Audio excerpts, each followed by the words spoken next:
Good morning. अभी हम question देखेंगे आगे के। चैप्टर तो पूरा हो ही गया था, गति के नियम पढ़ रहे थे हम लोग। गति के नियम चैप्टर पूरा हो गया था। अभी क्या इसके हम कुछ ऑप्शनल क्वेश्चन देखेंगे और फिर न्यूमेरिकल देखेंगे। चैप्टर को तो अच्छे से समझ में आ ही गया होगा। अभी देखते हैं क्वेश्चन कैसे कैसे आते हैं, और थ्योरी अगर अच्छे से पढ़ ली होगी ना तो क्वेश्चन इजीली समझ में आ जाएंगे कैसे कैसे क्या हो रहे हैं। ठीक है, चलो स्टार्ट करते हैं। पहला क्वेश्चन क्या कह रहा है, न्यूटन के गति का प्रथम नियम व्यक्त करता है। ऑप्शन दिया गया है ऊर्जा, कार्य, जड़त्व या जड़त्व गुण। हमें पता है जो न्यूटन का प्रथम नियम होता है वो क्या होता है कि किसी जो वस्तु होती है वो अपनी प्रारंभिक अवस्था को बनाए रखती है। जो विरामावस्था में होती है तो विराम में रहना चाहती है, अगर वो गतिशील है तो गतिशील अवस्था में रहना चाहती है। ठीक है, ओके। तो ये क्या हो गया, जड़त्व। ऑप्शन क्या हो गया, जड़त्व। किसी पिंड पर समरूप बल लगाने पर स्थिर रहने वाली राशि है। अगर किसी पिंड पर समरूप बल लगाया जाता है, एक ही बल लगाया जाता है, ठीक है, तो राशि क्या होगी, गतिज ऊर्जा, संवेग, वेग और त्वरण। त्वरण होगी। क्यों, बराबर क्या होता है, एम ए होता है। बराबर एम ए होता है। अभी यहाँ पे क्या बात की है, समरूप बल, मतलब बल बल नहीं चेंज हो रहा है, जो बल है वो चेंज नहीं हो रहा है, तो त्वरण भी क्या चेंज होगा, क्या होगा, नहीं होगा ना, तो त्वरण भी चेंज नहीं होगा। तो क्या प्रवृत्ति देता है, त्वरण। आगे क्या लिखा है, बल और समय जब तक कि बल कार्य करता है का गुणनफल कहलाता है। हमें पता है बल और जो समय है उसको क्या बोलते हैं, आवेग। बल तथा कुछ जितने समय के लिए वो लगाया गया है उसका जो समय है उसका गुणनफल क्या कहलाता है, आवेग कहलाता है। आवेग हो जाएगा। आगे क्या लिखा है, राकेट नोदन की कार्य विधि आधारित है न्यूटन के प्रथम नियम पर, संवेग संरक्षण के नियम पर, द्रव्यमान संरक्षण के, न्यूटन के द्वितीय नियम पर।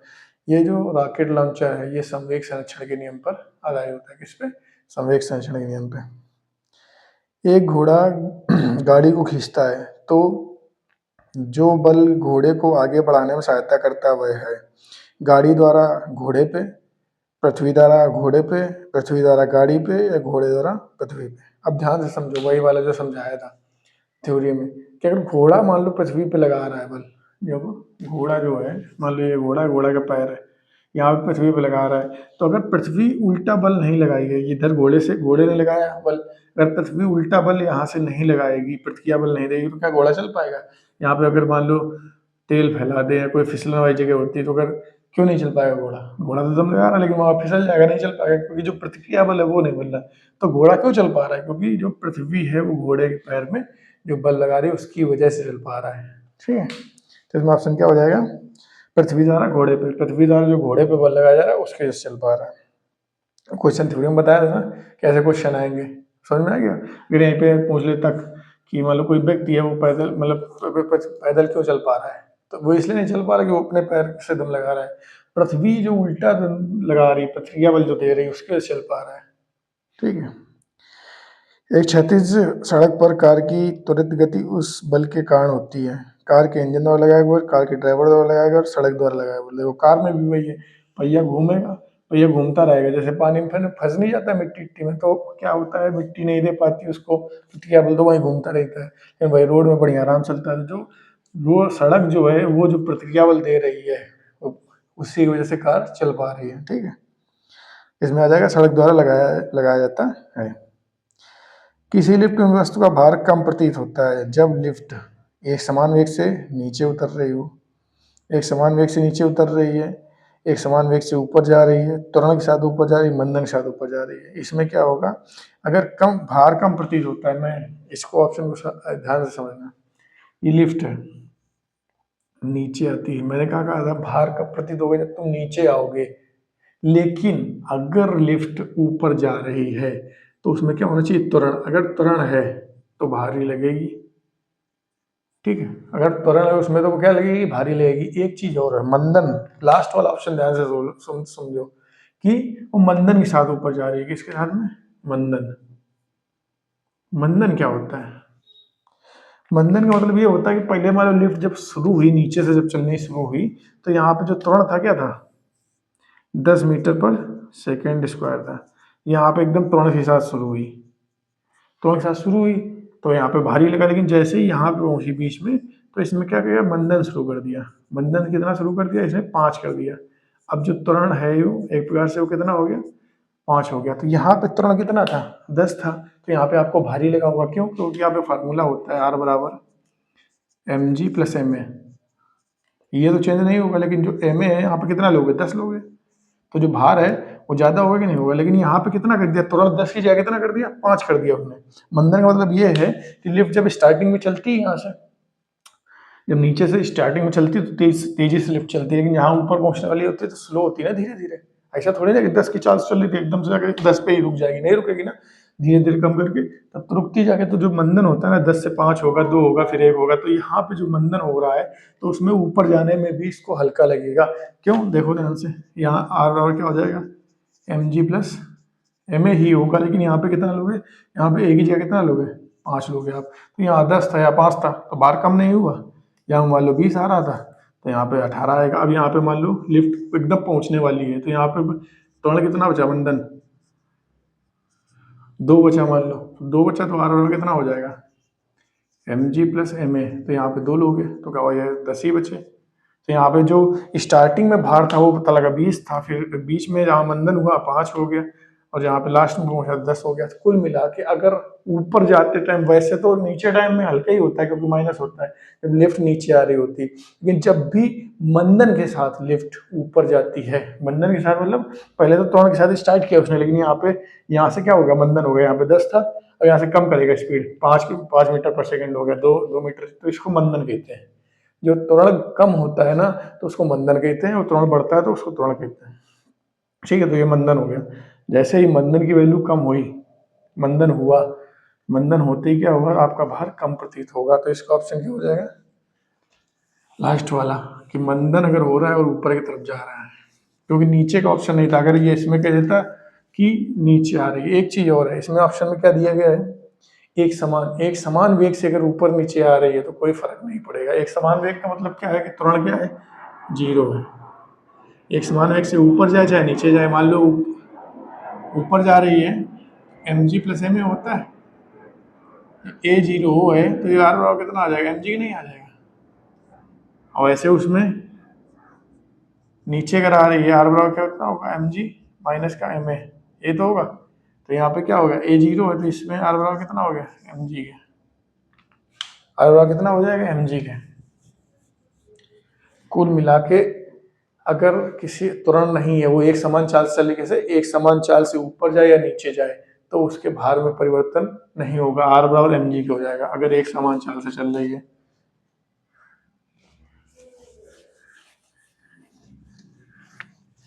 कैसे चल रही है, एक समान चाल से चल रही है। अगर एक समान चाल से चल रही है ऊपर या नीचे तो उसमें कोई भी परिवर्तन नहीं होगा। और अगर वो मंदन के साथ ऊपर जा रही है तो भार में कमी होगी, लेकिन अगर त्वरण के साथ ऊपर जा रही है तो क्या होगा, भार बढ़ेगा। बताया तो झूला वाला कि गुरु ऊपर जा रहा है झूला तो भार ज्यादा, जैसे नीचे आ रहा है वो तो भार कम। लेकिन उसमें क्या था, त्वरण के साथ जा रहा था, इसमें अगर मंदन के साथ जा रहा है, समझ में आया कि नहीं, अगर मंदन के साथ ऊपर जा रहा है तो कम होगा। मैं इसको दोबारा समझा देता हूँ तुमको। एक समान अगर वेग है तो चाहे ऊपर जाए चाहे नीचे जाए तो ए बराबर क्या होगा, 0 ही होगा। तो हर जगह पे फार्मूला ये होता है ऊपर जाने का, तो ये 0 हो जाएगा, आर बराबर एम जी आएगा, आएगा कि नहीं आएगा। और अगर नीचे भी आ रहा तब भी आर बराबर एम जी आएगा, क्योंकि ये 0 ही हो जाएगा, यहाँ पे माइनस होगा, कोई दिक्कत नहीं। तो एक समान चाल से जब आ रहा है, एक समान चाल से लिफ्ट, एक समान जहाँ दिख जाए, एक समान वेग या एक समान वेग से ऊपर जा रही है या नीचे जा रही है, तो उसमें आपका जो भार होता है वो एम जी के बराबर होता है। तो ना वो भारी हल्का वाला कोई सीन ही नहीं रहेगा उसमें, ना उसको भारी लगेगा ना हल्का लगेगा। लेकिन अगर यहीं पे त्वरण आ जाए, त्वरण के साथ ऊपर जा रही है तो क्या होगा, उसको भारी लगेगा। त्वरण के साथ ऊपर जा रही है तो भारी लगेगा, नीचे आ रहा है तो हल्का लगेगा। ठीक है, त्वरण के साथ अगर ऊपर जा रही है तो भारी और हल्का, नीचे आ रही है तो हल्का। और यही मंदन की बात करें, मंदन के साथ अगर ऊपर जा रही है तो क्या लगेगा, उसको हल्का लगेगा। ठीक है, मंदन के साथ अगर ऊपर जा रही है तो उसको क्या लगेगा, हल्का लगेगा। क्लियर हो गया, अभी मेरे हिसाब से समझ में आ गया होगा।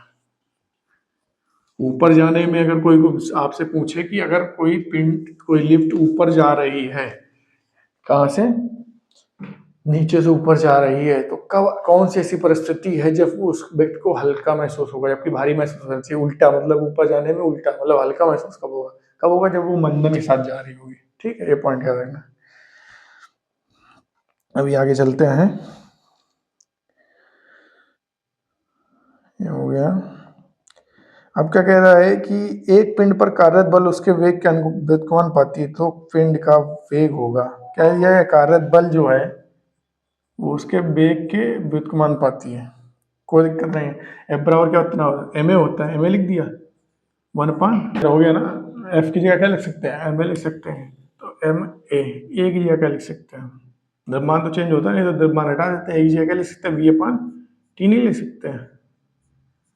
तो V इधर आ गया, कितना हो गया V², और T उधर चला गया तो T आ गया, तो V उधर कितना आ गया, under V proportional to √T। तो जो वेग है वो समय के वर्गमूल के अनुपाती होगा।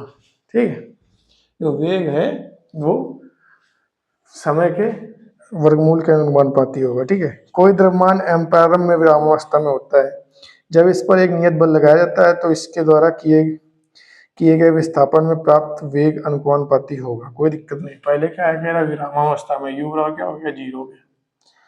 द्रव्यमान कितना दिया गया, m दिया गया।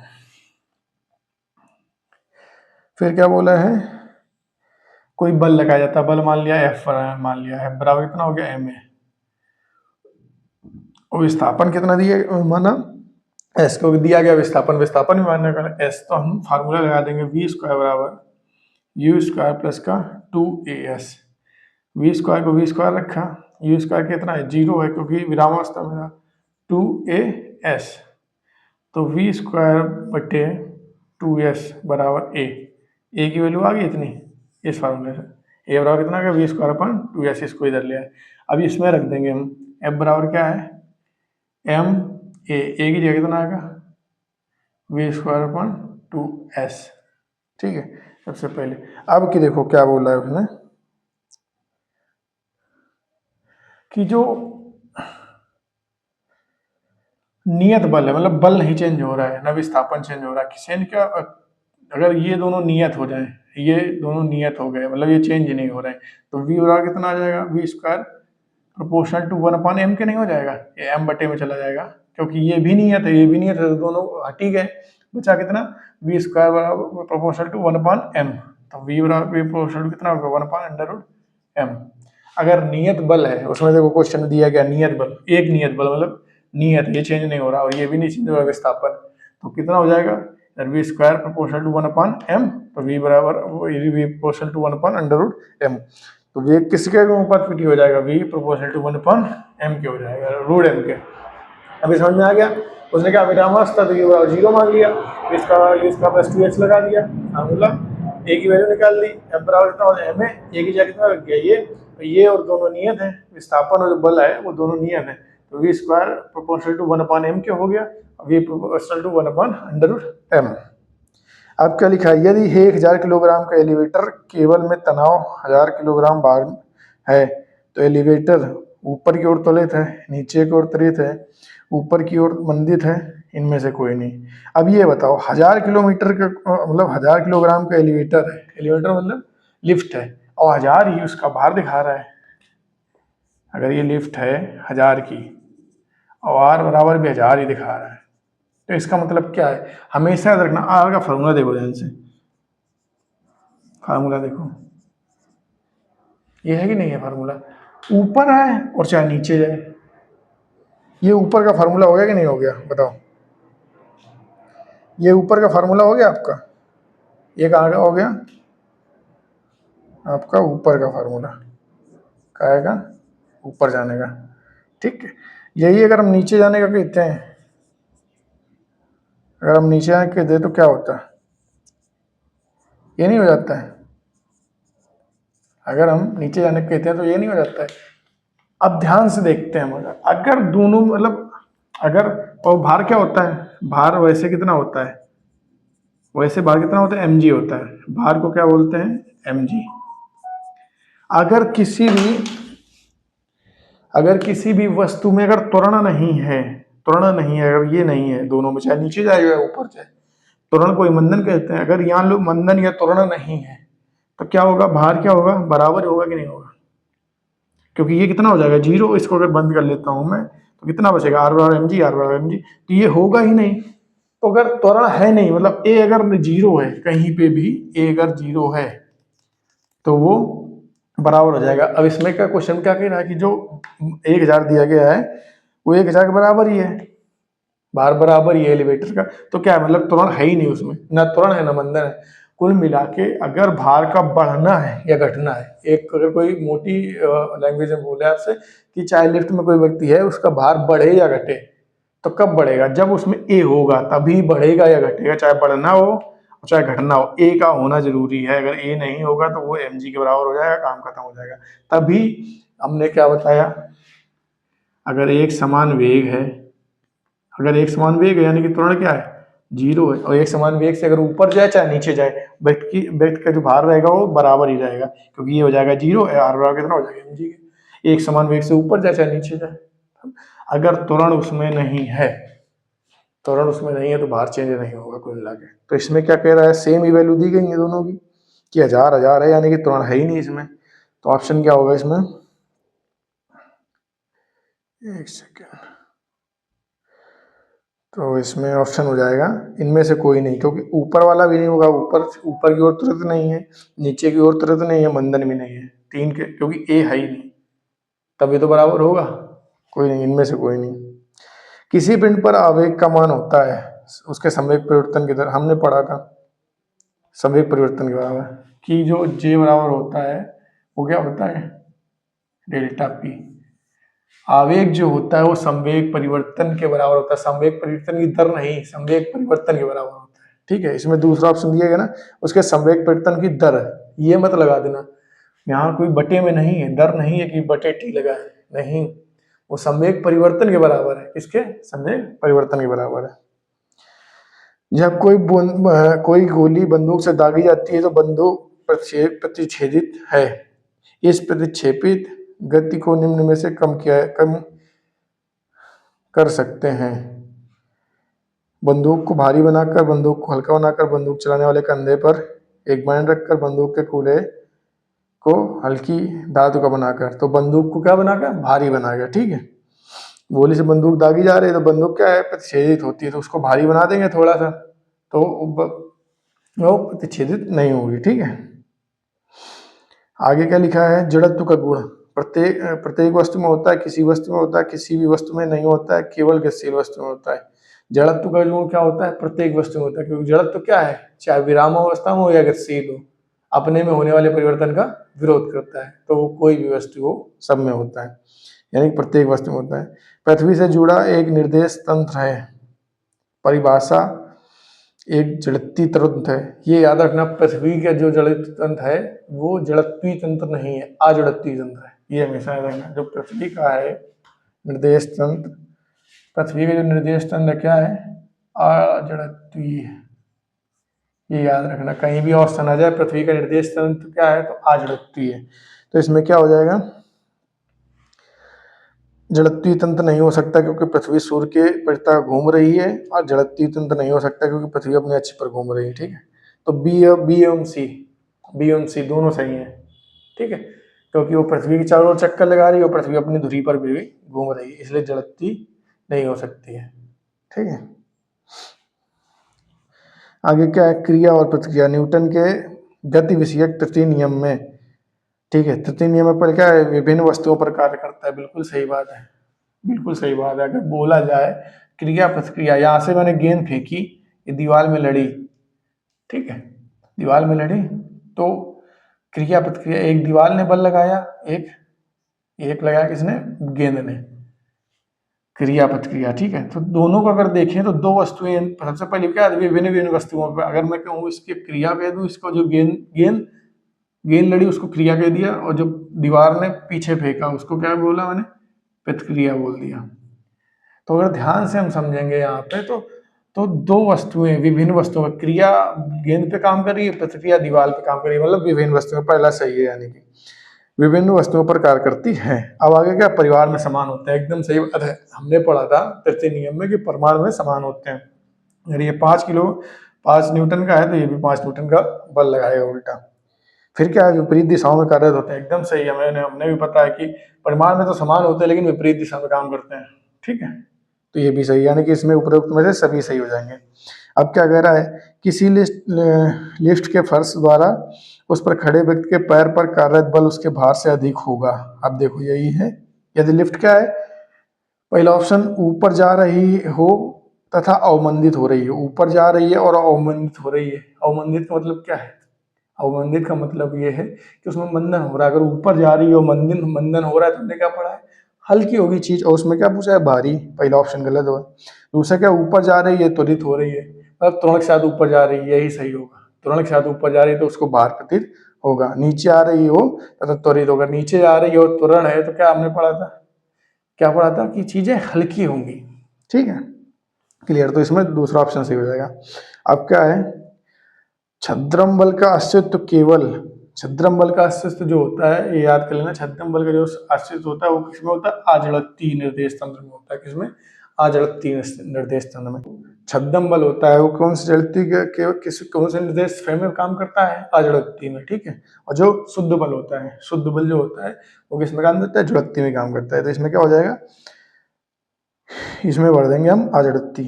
गति का प्रथम नियम को क्या कहते हैं, जड़त्व का नियम कहते हैं, ये भी सही है। अब क्या, एक न्यूटन किसके बराबर होता है, एक न्यूटन किसके बराबर होता है, 10 की घात 5 डाइन के। पढ़ा है कि नहीं पढ़ा है, एक न्यूटन जो है वो 10 की घात 5 डाइन के बराबर होता है। किसी वस्तु द्वारा उसकी वर्तमान अवस्था परिवर्तित करने की अयोग्यता को कहते हैं, किसी भी जड़त्व द्वारा उसकी वर्तमान अवस्था पर जड़त्व क्या कहेंगे, जड़त्व कहेंगे इसको, ठीक है, वर्तमान अवस्था नहीं बना। अब आते हैं आंकिक क्वेश्चन पे। अभी तक तो नॉर्मल थे, अब आंकिक क्वेश्चन पे आते हैं।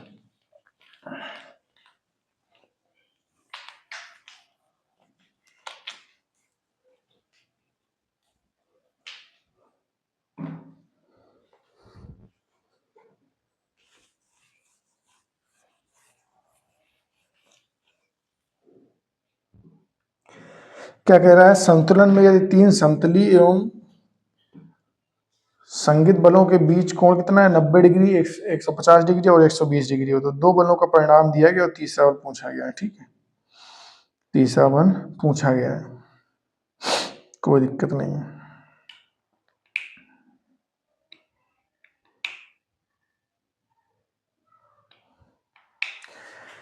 कोई दिक्कत नहीं है। इसमें हम क्या लगा देंगे, एक दिया गया F1, F2, F3 पूछा गया है, ठीक है। तो F1 की वैल्यू कितनी दी गई है, ये 8 न्यूटन, F2 की 4 न्यूटन, और ये पूछा गया है θ1 90, θ2 150 और θ3 120, ठीक है।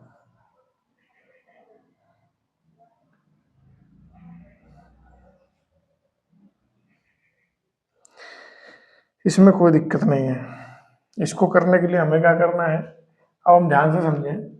तो इसमें हम 2 बल दिए गए हैं, तो क्या ये परिणाम ही नहीं हो सकता है, 2 का परिणाम ये नहीं हो सकता। तो हमने फार्मूला क्या पढ़ा था, आर राउंड होता है a square plus B square plus का 2ab cos थीटा। ये पढ़ा था कि नहीं पढ़ा था, परिणामी का हमने सदिश में पीछे, आर बराबर under root a square plus B square plus का 2ab cos थीटा, यही पढ़ा था, यही पढ़ा था। तो इसमें F2 है तो F1 F2 हो गए और F3 हमें निकालना है, ये परिणाम है।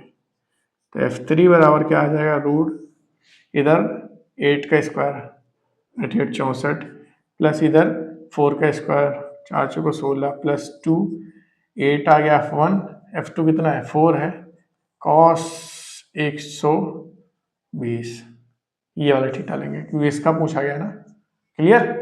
F3 हम निकाल रहे हैं ना, F3 बराबर कितना आ जाएगा, अंडर रूट ये हो गया 80 जोड़ के प्लस 8 चौक 32 गुणते कॉस 120, कॉस 122 की वैल्यू कितनी होगी, माइनस का 1/2, ठीक है। कॉस 120 की वैल्यू माइनस का 1/2 हो जाएगी, ठीक है। 2 से 2 कट गया, F3 बराबर कितना आ गया, अंडर रूट 80 माइनस ये कितना हो जाएगा 32। अब 80 से 32 घटाया आपने तो बचा 8, 4 48, 48 को क्या लिख सकते हो, 16 48 लिख सकते हो। F3 बराबर कितना आ गया, 4 बार आ गया √3 न्यूटन। तो F3 बराबर आ गया 4√3 न्यूटन। ये हो गया आपका आंसर। कुछ नहीं किया है, F1 आपको F1 F2 दिए हुए थे, F3 हमें निकालना था, सबके कोण अलग अलग दिए गए थे, तो हम दोनों को परिणामी क्या F3 को मान लिया, तो थीटा क्या लेंगे, F3 वाला लेंगे। F3 परिणामी का फार्मूला हमें पता ही था सदिश वाले से, R बराबर under root A² plus B² plus का 2AB cos थीटा। ये होता है, कुछ नहीं, हमने A की जगह F1 रख दिया, B की जगह F2 रख दिया, सॉल्व कर लिया, आंसर आ गया, ठीक। ये क्वेश्चन हो गया। अब आगे चलते हैं। आगे क्या दिया है, एक बंदूक 20 ग्राम की गोली को 1200 मीटर पर सेकंड के वेग से छोड़ती है। कोई व्यक्ति अधिकतम 144 न्यूटन का बल गन पर लगा सकता है, तो गन द्वारा प्रति सेकंड छोड़ी गई गोली, कोई दिक्कत नहीं है। हमें m बराबर कितना क्या दिया गया है, गोली कितनी दी गई है 440 ग्राम। सबसे पहले ग्राम को हम कितने बनेंगे, किलोग्राम में। सबसे पहले काम क्या करेंगे, हम मात्रक बराबर करते हैं, तो 40 ग्राम दिया गया था, किलोग्राम में बदल दिया। आप क्या दिया आगे, v वेग कितना दिया गया है 1200 मीटर पर सेकंड, ठीक है, 1200 मीटर पर सेकंड हो गया। अब क्या दिया गया है, कोई व्यक्ति अधिकतम बल F बराबर कितना होता है 144 न्यूटन, तो गन द्वारा प्रति सेकंड छोड़ी गई गोली, प्रति सेकंड छोड़ी गई गोलियां पूछा जा रहा है, कोई दिक्कत नहीं है।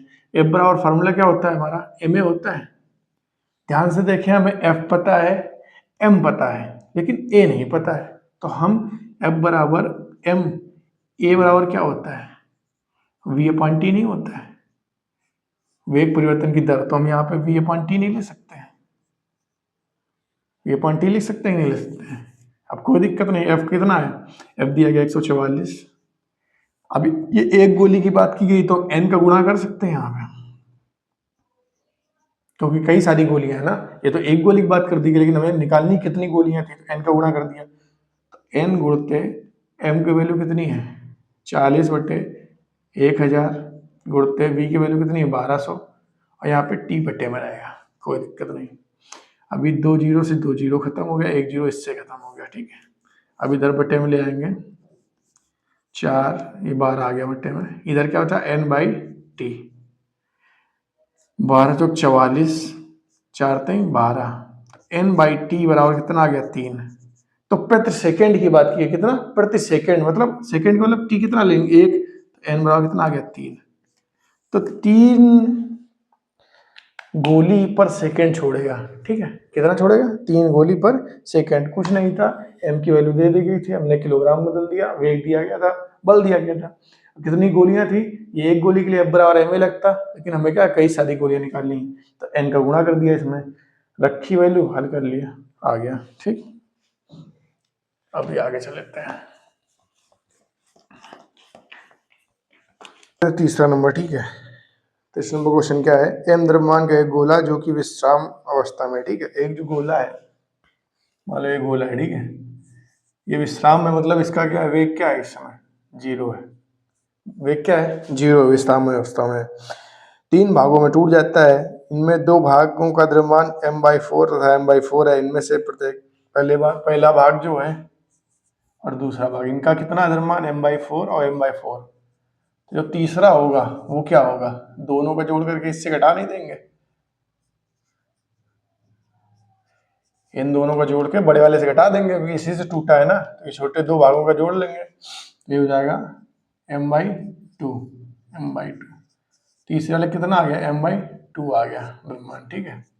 अब क्या कह रहा है, पहले का वेग दे दिया है 3 मीटर पर सेकंड, दूसरे का 4 मीटर पर सेकंड, और तीसरे का वेग पूछा गया है, v बराबर तुमसे पूछा गया है कि क्या होगा। अब इसमें क्वेश्चन में लाइन है जो बहुत ध्यान से समझने लायक है। इनमें से प्रत्येक भाग परस्पर क्या है, लंब दिशा में एक दूसरे 90 डिग्री में। मतलब ये मान लो था, m बोला, इसको m1 मान लें, इसको m2 मान लें और इसको m3 मान लें। तो m1 यहाँ आ गया, m2 यहाँ आ गया, m3 कहाँ गया, यहाँ पे है एक प्रकार से। m3 कहाँ गया, यहाँ पे गया। ठीक है, तो मतलब तीनों एक दूसरे के लंबवत हैं। तो इसका मैं संवेग संरक्षण का नियम क्या होता है, संवेग संरक्षण का नियम, संवेग संरक्षण का नियम, अगर संवेग संरक्षण का नियम मैं लगाता हूँ तो मतलब बड़े वाले गोले का संवेग बराबर छोटे तीनों गोलों का संवेग, यानी p बराबर क्या हो जाएगा, p1 plus p2 plus p3, यही होगा ना, यही होना चाहिए संवेग संरक्षण का नियम। लेकिन अब मैं जब यहाँ पे देखूंगा इसका संवेग क्या होगा, m1 v1, इसका m2 v2। ठीक है, तो m1 की वैल्यू पर p1 की वैल्यू पर निकाल लेते हैं। p1 बराबर कितना हो जाएगा, m1 की वैल्यू कितनी है, m/4, और v1 कितना है 3 मीटर पर सेकेंड, तो कितना आ गया 3/4 m आ गया। p2 कितना आ गया, p2 आ गया m/4 और कितना दिया गया, चाल 4 दी गई है, तो ये बच्चा m आ गया संवेग। ठीक है, अब ये क्या है, एक दूसरे को परस्पर लंबवत है। जो तीसरा p3 होगा वो क्या होगा, ये नहीं होगा, ये ले लो या ये ले लो। ठीक है, तो p3 बराबर क्या हो जाएगा, √p1 square plus p2 square.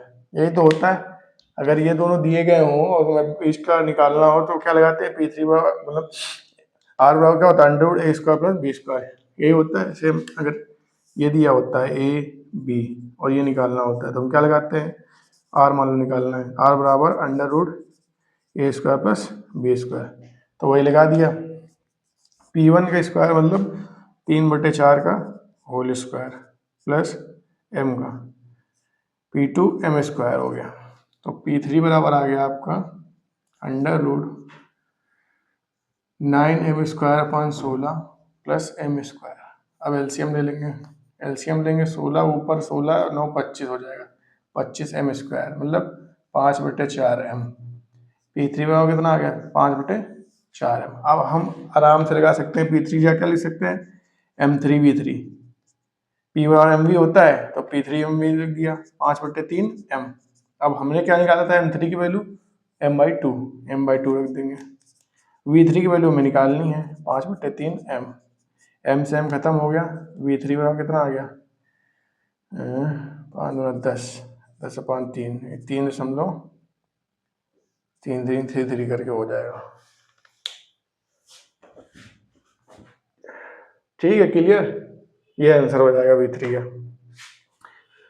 v3 यार नहीं, कहीं तो गड़बड़ हुआ है क्वेश्चन। 2.5 है इसका आंसर।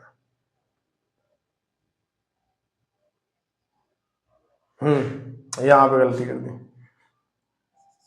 4 था ना, वही तो बोल रहा था मैं, कुछ गड़बड़ हुआ है, तो यहाँ पे 4 रख देंगे। ठीक है, तो m से m गया, v3 ये कितना हो गया 2, ये 2.5 मीटर पर सेकेंड। ठीक है, यहाँ पे गड़बड़ लिख दिया था, कुछ नहीं करना था, इसमें ध्यान रखना ना लंबवत का, एक दूसरे के लंबवत है, जब लंबवत होते हैं तो इनके बीच में कितना डिग्री कोण होता है, 90 डिग्री का। ठीक है, ये p1 हो गया, ये p2 हो गया, तो p3 क्या हो जाएगा, p3 बराबर √p1 square plus p2 square. p1 की वैल्यू क्या हो जाएगी, m2 m1 v1, m1 v1 मतलब m1 क्या था, m/2 m1/4 था, v1 क्या था 3 था, m2 में ऐसे ही p2 में कर दिया, इनकी वैल्यू रख के हल कर लिया, p3 की वैल्यू आ गई। अब p3 आ गई, संवेग बराबर क्या होता है mv होता है, p बराबर फार्मूला क्या होता है mv के।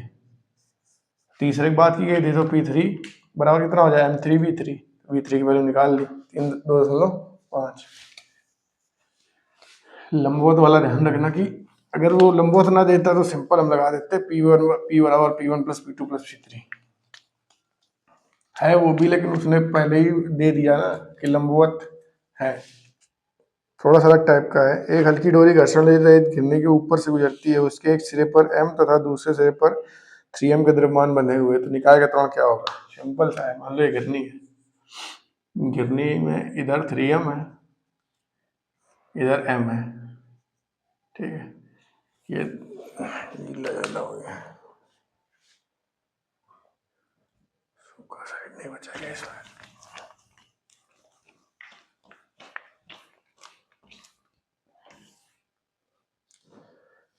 ठीक है, सीधी बात है, ये घर नहीं हो, अगर इधर 3 गुना द्रव्यमान ज्यादा लटका है तो ये इधर की तरफ भी चलेगा। सबसे पहले देखते हैं कि इधर बल क्या क्या काम करेगा। इधर पे अगर 2 पिंड है, इधर m है, इधर 3m है, तो पहले इधर पे mg जो होता है तो कितना हो जाएगा, 3mg हो जाएगा नीचे की तरफ, इधर कितना हो जाएगा, mg हो जाएगा। लेकिन अगर इधर पे चीज भारी है और ये घिरनी है तो सीधी बात है इधर की तरफ आएगा, इधर की तरफ आएगा नहीं। F बराबर क्या होता है, ma क्या होता है, F बराबर होता है ma। अब पूरा निकाय चल रहा है, पूरा निकाय घूम रहा है ना, नीचे की तरफ आ रहा है, लेकिन ये भी तो ऊपर जा रहा है, तो द्रव्यमान कितना हो जाएगा, m+3m उड़ते a, क्योंकि जो त्वरण है वो किसमें हो रहा है, ये थोड़ी, ये ऐसा थोड़ी ना कि ये केवल नीचे ही आ रहा है, ये भी तो ऊपर जा रहा है एक त्वरण से, तो दोनों का द्रव्यमान कितना हो जाएगा, m+3m हो जाएगा। लेकिन अगर बल की बात करें तो बल क्या है, 3mg नीचे, इसका भी mg नीचे की तरफ है, लेकिन जो बल है जो पूरे निकाय को खींच रहा है वो कितना होगा, केवल mg होगा, 2mg होगा। क्यों, 3mg में से mg घटा देंगे, इधर कितना हो जाएगा, 4m0a। अब ये सोचो कि इधर पे 3mg में से mg क्यों घटाया है, क्योंकि इधर भार 3m इधर की तरफ भारी था, इधर पे कम था, तो माइनस करेंगे ना, क्योंकि ये भी तो नीचे की तरफ खींच रहा है ना। 3mg जो था, मान लो इधर 10 किलो है, ऐसे समझो इधर 10 किलो है, इधर 4 किलो है, ठीक है, तो 4 किलो भी नीचे की तरफ खींचने की कोशिश करेंगे, 10 किलो भी, लेकिन दोनों में घटाएंगे तो 6 जो है ना, 6 तो काम करेगा नीचे की तरफ बल, क्योंकि 4 तो माइनस ही हो गया ना इसमें से, इसको ऊपर लाने में ही, इसको ऊपर लाने में 4 माइनस हो गया, वैसे क्या है, तो 3mg में से mg तो माइनस हो गया, केवल इसको ऊपर लाने में, तो कितना बल बचा त्वरण के लिए, केवल 2mg बराबर 4ma। ठीक है, m से m खत्म हो गया, a बराबर कितना आ गया, g/2, ये आंसर हो जाएगा। आगे क्वेश्चन करते हैं, 30 न्यूटन का कोई बल 5 किलोग्राम की वस्तु पर 2 सेकंड तक कार्य करता है तो वस्तु का त्वरण क्या होगा। F दे दिया है आपको कितना, 40 न्यूटन, सॉरी 30 न्यूटन का, भार दिया है 5 किलोग्राम और टाइम दिया गया है 2 सेकंड। ठीक है, अब पूछा क्या गया है आपसे, वस्तु का त्वरण A बराबर पूछा गया है, क्या होगा, तो फार्मूला क्या लगाएंगे, F बराबर ma के, F बराबर ma, F की वैल्यू 30 हो गई, m की वैल्यू कितनी होगी 5, a की वैल्यू आपको निकालनी है, a बराबर कितना आ जाएगा 6 मीटर पर सेकेंड स्क्वायर। ठीक है, आगे क्या है, क्वेश्चन दिया गया है 10 ग्राम 40 ग्राम की 2 गोलियां P और Q के वेग क्रमशः 20 और 5 हैं, यदि दोनों गोलियां गीली मिट्टी की दीवार से टकराती हैं तो, ऑप्शन अलग अलग दिए गए हैं। ठीक है, 10 ग्राम की एक गोली है और एक 40 ग्राम की गोली है, ठीक है, और 20 मीटर पर सेकंड से जा रही है, और ये कितना 5 मीटर पर सेकंड से। सबसे पहले दोनों का समवेग निकालेंगे, इसका क्या होगा, P1 बराबर क्या होता है, mv होता है, m उड़ते v, 1000 ग्राम है, इसको किलोग्राम में लेंगे। P2 बराबर कितना होता है, m इंटू वी बटे 1000। अब ध्यान से देखो तो इधर कितना आ गया, 200 बटे 1000, P2 बराबर कितना आ गया 200 बटे 1000, मतलब P1 P2 क्या है, बराबर है। इसका मतलब ये है कि दोनों जो गोलियां हैं वो समान, मान लो कोई मिट्टी में चलाई जाती है, जब संवेग समान है तो समान गहराई तक केवल जाएंगी, कोई ज्यादा कम नहीं जाएगी, क्योंकि दोनों का संवेग क्या है, समान है। तो ऑप्शन नंबर 1 हो जाएगा। इसके बाद क्या दिया गया है, 250 किलोग्राम की एक लिफ्ट 3 मीटर पर सेकंड की तरफ से ऊपर जा रही लिफ्ट की डोरी पर तनाव। क्वेश्चन देखते हैं, लिफ्ट की डोरी पर तनाव, मान लिया कोई लिफ्ट है, ठीक है, इसमें तब वायर बंधा हुआ है, ठीक है, कितने मीटर पर सेकंड को जा रहा है, ए बराबर कितना दिया गया तुरंत आपको 3 मीटर पर सेकंड, एम बराबर दिया गया इसका भार 250 किलोग्राम, ठीक है, और डोरी पर तनाव पूछा गया, जी दिया गया आपका 9.8। मीटर पर सेकेंड है। मैंने पहले ही बताया था एफ बराबर क्या होता है, टी हो जाएगा एफ के बराबर ना। एफ बराबर कितना होता है, एम ए होता है, एम ए। लेकिन यहाँ पे ए नहीं है, केवल गुरुत्वाकर्षण केवल नहीं है। यहाँ पे सबसे पहली बात याद करने वाली है, अगर त्वरण से जो लिफ्ट है वो ऊपर की तरफ जा रही है तो भार क्या होगा, ज्यादा होगा। तो सीधी बात है, यहाँ पे क्या होगा, जोड़ होगा, प्लस होगा सीधे। और यहीं पे अगर उल्टा आ रही होती तो माइनस कर देते, एम ए प्लस जी हो जाएगा। एम की वैल्यू कितनी है, 250 किलोग्राम। ए की वैल्यू तुम्हें 3 दी गई है और जी की वैल्यू 9.8। तो 250 गुणते 9 3 12, 12.8 हो गया। ठीक है, तो जीरो का जीरो हो गया। 25 अट्ठे 200 होता है, 20 25 दूना 50, 20 70, 7 25 एकम 25, 7 32, 3200 न्यूटन का तनाव होगा। कुछ नहीं था, ऊपर की तरफ लिफ्ट जा रही है तो हम दोनों को जोड़ेंगे, नीचे की तरफ आ रही होती है तो घटा देते हैं, क्योंकि हमें पता है जब भी लिफ्ट ऊपर जाती है तो ये क्या होता है, भारी होता है। जब चीज भारी है तो यानी कि प्लस आएगा। ठीक है, इसके बाद में क्वेश्चन देखेंगे हम। द्रव्यमान एम के एक टुकड़े को क्षैतिज घर्षणहीन तल के अंदिश एम की रस्सी से खींचा जाता है। रस्सी के सिरे पर एफ बल लगाया जाता है। ये रस्सी द्वारा गुटके पर लगाया गया, रस्सी द्वारा गुटके पर लगाया गया बल। मान लो ये कोई द्रव्यमान है, एम कैपिटल एम क्षैतिज है, ये कोई रस्सी है, रस्सी से खींचा है। रस्सी का द्रव्यमान क्या है, स्मॉल एम है। ठीक है, तो क्या बता रहा है, रस्सी द्वारा गुटके पर लगाया गया बल क्या होगा। ठीक है, बल मतलब तनाव, टी बराबर, इसको स्मॉल एफ लिख लेते हैं, बल के बराबर होगा जो इस पे लगाया जा रहा है। वैसे यहाँ पे जो डोरी डोरी खींची जा रही है, यहाँ पे कितना लगा रहा है, एफ बल लगा रहा है। एफ बराबर हमने क्या पढ़ा था, सबसे पहले मैंने ये पढ़ा था हम लोगों ने कि जब भी किसी पिंड की बात की जाए तो पिंड का केवल द्रव्यमान लेंगे। खींचने की बात किसकी की जा रही है, पिंड की। पूरे बल का बटे पूरा द्रव्यमान, मैंने बोला था ना, जो बल लगाओ वो, और नीचे क्या होगा, पूरा द्रव्यमान होगा, स्मॉल एम बटे कैपिटल एम। और जो ऊपर होगा उस पर वो हमेशा क्या होगा, जिसकी बात की जा रही हो। किसका पूछा गया, इसका। मान लो इसके पिंड के एक पीछे और पिंड लगा देते हैं, यहाँ पे इसको M2 लिख देते, इसको M1 लिख देते। और अगर पूछता कि M1 पर तनाव क्या होगा यहाँ पे, तो हम क्या लेते हैं, यहाँ पे M1 ऊपर उसको लेंगे जिसकी बात करनी हो, और जो नीचे होगा वो पूरा द्रव्यमान होगा। तो यहाँ पे क्या था, यहाँ पे दो द्रव्यमान थे, एक पिंड था, एक रस्सी का द्रव्यमान था, दोनों नीचे ले लिए। और जो पिंड को खींचने की बात की जा रही है तो पिंड का द्रव्यमान ऊपर ले लेंगे। टी बराबर कितना आ जाएगा, FM अपान M प्लस M, ये हो जाएगा आंसर।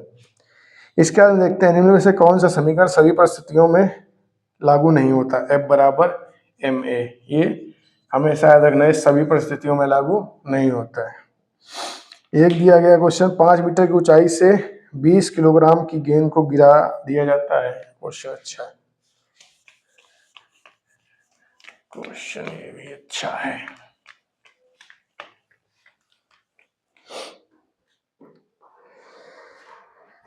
क्या दिया गया, 5 मीटर ऊंचाई के 400 मीटर ग्राम की गेंद गिराई जा रही है। ठीक है, कहाँ आ गया क्वेश्चन, एक second. Question question question 5 metre की ऊंचाई से 400 ग्राम गेंद गिराई जाती है। पहले 5 मीटर पे मान लो यहाँ पे कोई गेंद रखी है, 5 मीटर पे यहाँ से कोई गेंद गिराई जा रही है। तो सबसे पहले जब गेंद यहाँ से गिराई जा रही है, इसका प्रारंभिक वेग क्या होगा, ये बराबर क्या हो जाएगा, 0। तो हम पहले यहीं से शुरू करते हैं। वी स्क्वायर बराबर क्या होता है, यू स्क्वायर प्लस का 2GH प्लस, क्योंकि नीचे आ रही है, नीचे की तरफ गिर रहा है गुरुत्वाकर्षण के अधीन। वी स्क्वायर बराबर यू स्क्वायर कितना हो गया, 0 प्लस 2G, मान लो 10 रख देते हैं, और मीटर 5। तो वी स्क्वायर बराबर कितना आ गया, 100 आ गया, और वी बराबर कितना आ गया, 10। मतलब कि जब यहाँ पे नीचे आया यहाँ पे, तो इसका वेग कितना था, 10 मीटर पर सेकेंड था। किधर, नीचे की ओर, ध्यान से समझना, नीचे की ओर। ठीक है, अब क्या कह रहा है यहाँ पे कि एक लड़का जो बल्ले से इसको मारता है, गेंद को नीचे बैठा है, वो बल्ले से मारता है, कितने बल फोर्स से, F बराबर 100 न्यूटन से, 100 न्यूटन से मारता है। तो वह 20 मीटर की ऊर्ध्वाधर ऊंचाई तक पहुंच जाती है। गेंद के बल्ले पर संपर्क रहने का समय क्या होगा, कि जो गेंद लगी है बल्ले पे कितने समय के लिए लगी, ऊपर से कोई गेंद छोड़ी गई, नीचे आए, उसने बैट से मारा, ऊपर 20 मीटर तक गई, जो बैट और बॉल का संपर्क था ना वो कितने सेकंड तक था, ये निकालना है। तो v बराबर हमने यहाँ पे निकाल लिया कितना हो गया। अब यहाँ पे क्या रखा था, बैट, यहाँ पे रखा था मान लो बैट, यहाँ पे जैसे गेंद आई इसने मार दिया ऊपर की तरफ, कितने f बराबर 100 से, ठीक है।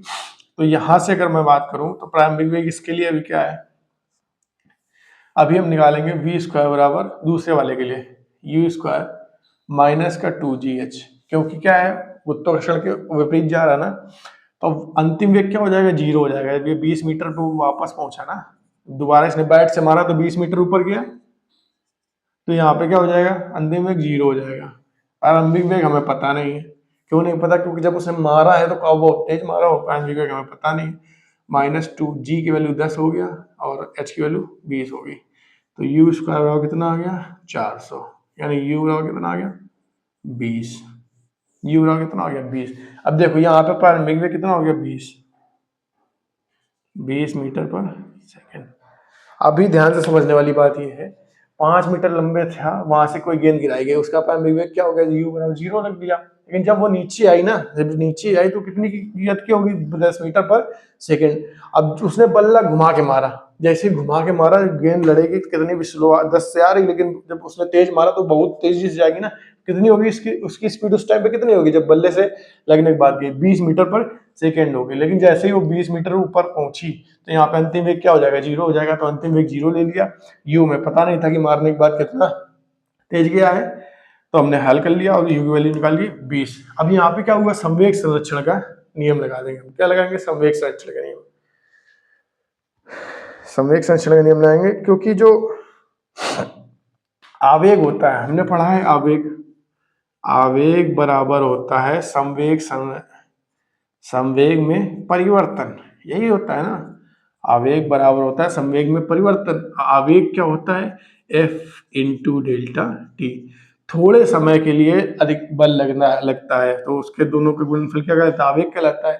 F डेल्टा टी लिख सकते हैं कि नहीं। संवेग परिवर्तन क्या हुआ है, पहले कितना संवेग था, बल्ले में लगने से पहले m v1 मान लो लिख देते हैं इसको, और इसको u2 लिख देते हैं, क्योंकि u1 तो यहीं पे था, तो ये u2 हो जाएगा, u2 v2 u2, ठीक है। इधर v1 लिख देते हैं, ठीक है, क्योंकि पहले का वेग था, माइनस का m u2, ठीक है। बल्ले में संवेग परिवर्तन कब हुआ, बल्ले में जब लगी, पहले लगने से पहले उसका संवेग और लगने के बाद का संवेग, यही तो होगा।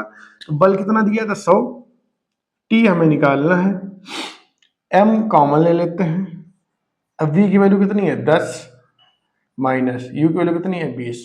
अब आप कहोगे कि ऐसे ही रखेंगे ना, ऐसे ही हल कर लेंगे, हो जाएगा आंसर, नहीं गलत हो जाएगा।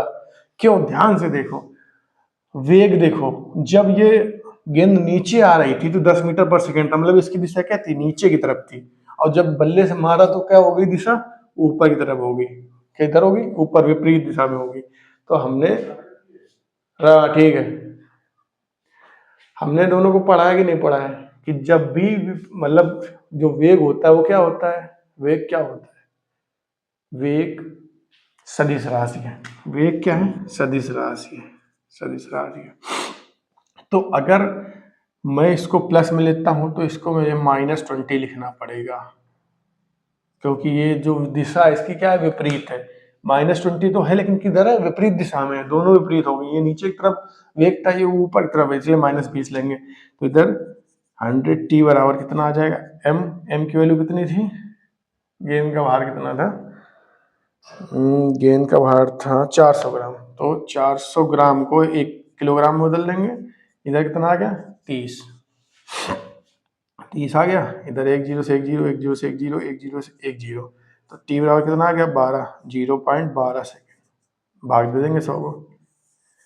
सबसे ज्यादा समझने वाली बात केवल यही थी कि दोनों वेग जो है सदिश राशि है, इधर से जब गेंद नीचे की तरफ आ रही थी तो वेग इसका कितना था 10 था, तो प्लस का 10 हो गया। जैसे उसने बल्ले से मारा तो गेंद किधर गई, उल्टी गई, तो ये -20 होगा, इसलिए यहाँ पे -20 लिया हमने संवेग परिवर्तन इधर निकालने के लिए, ठीक है। ओके, बाकी कुछ समझ में आ गया होगा मेरे हिसाब से, पूरा क्वेश्चन, ज्यादा कुछ था नहीं इसमें, अच्छा क्वेश्चन था लेकिन।